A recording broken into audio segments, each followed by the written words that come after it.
Dinamika Negara Kesatuan Republik Indonesia. Indonesia adalah negara kepulauan terbesar di dunia, terdiri dari lebih dari 17.000 pulau dan luas lautan sekitar 5,8 juta kilometer persegi.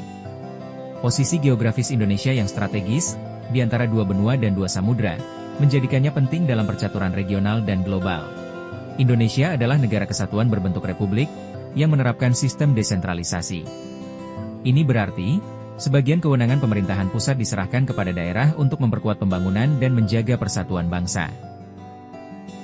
1. Era 1945 sampai 1950.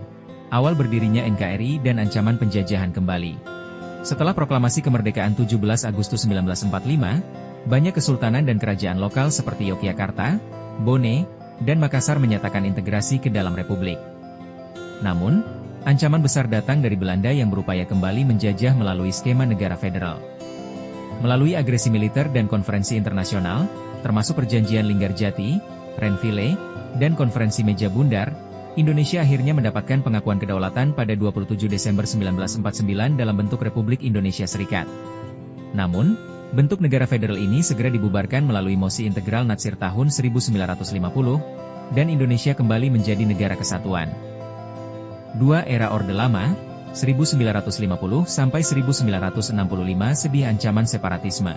Meskipun telah menjadi negara kesatuan, Indonesia menghadapi sejumlah pemberontakan daerah seperti DI, TII, PRRI, dan Permesta. Pemerintah menghadapi ancaman ini dengan pendekatan politik dan militer. Pada masa ini pula, Indonesia menyatakan wilayah lautnya secara resmi melalui Deklarasi Juanda tahun 1957 yang menjadi cikal bakal konsep negara kepulauan dalam hukum laut internasional.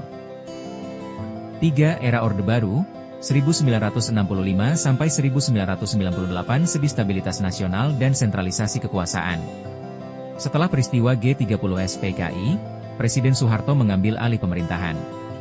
Pemerintah Orde Baru menguatkan peran militer, menyusun pembangunan ekonomi nasional, dan mempertegas ideologi negara melalui penerapan Pancasila secara murni dan konsekuen.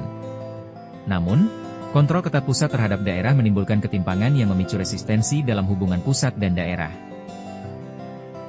4. Era Reformasi, 1998 sampai sekarang demokratisasi dan otonomi daerah.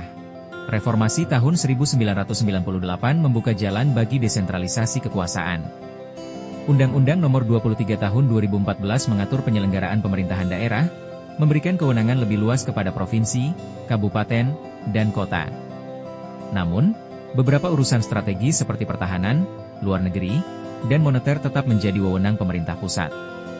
Melalui pendekatan ini, konflik besar seperti di Aceh berhasil diselesaikan lewat Perjanjian Helsinki 2005, dan Papua diberikan otonomi khusus dengan pendanaan besar.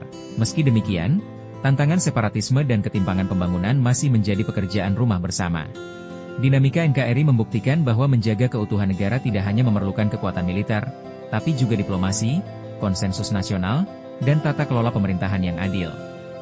Otonomi daerah bukan sekadar distribusi kekuasaan, tetapi juga ikhtiar memperkuat kesatuan dalam keberagaman.